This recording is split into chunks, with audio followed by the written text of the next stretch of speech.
Hello and welcome to Sumo Cooks. In the second part of our 3-part pizza series, we're making some sauce. Let's get started. I'm going to start by finely dicing 2 small onions or 1 medium onion, depending on what you have. But there I've got it diced, and I've got a pan over medium-high heat with some olive oil in it. So I'm going to throw these onions in and let them sweat. And while our onions are cooking on the stove, we're going to come back to our chopping board and cut up our 6 Roma tomatoes. At this point, my onions had started to become translucent, so I went back over there and I threw in 2 cloves of garlic that I had finely minced. So I'm just going to cook this for a minute, not longer because I really don't want to burn it.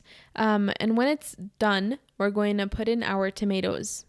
We're going to just slide these in, and don't be like me and use the bottom of your knife because it will dull out your knife, so don't do that. So once they're all in, make sure you get all the juices off your chopping board. We're going to mix this up and we're going to season it.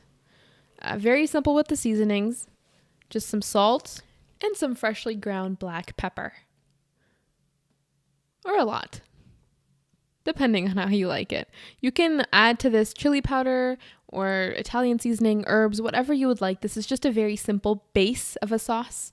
We're going to put our lid on and let this cook on low heat for about 10 to 15 minutes. The tomatoes will start getting rid of their water.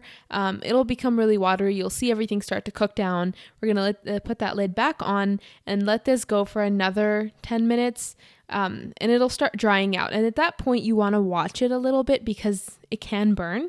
So I would watch this. And if I want to dry it out faster, you can just turn up the heat and it'll dry out faster. And as I'm drying it out, you can see I'm kind of squishing the tomatoes because I do want them to be pretty smooth. I'm not a big fan of large chunky tomatoes in my sauce. So I'm going to mush them and get as smooth as I can without blending it. So at this point, my sauce is pretty much done. I'm going to taste it, and mine needed some salt and a little bit of heat. So for that heat, I threw in some red chili flake. You could have added jalapeno or more black pepper, whatever you wanted to add that heat.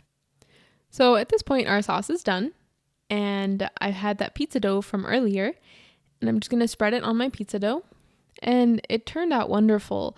I really hope you try this out.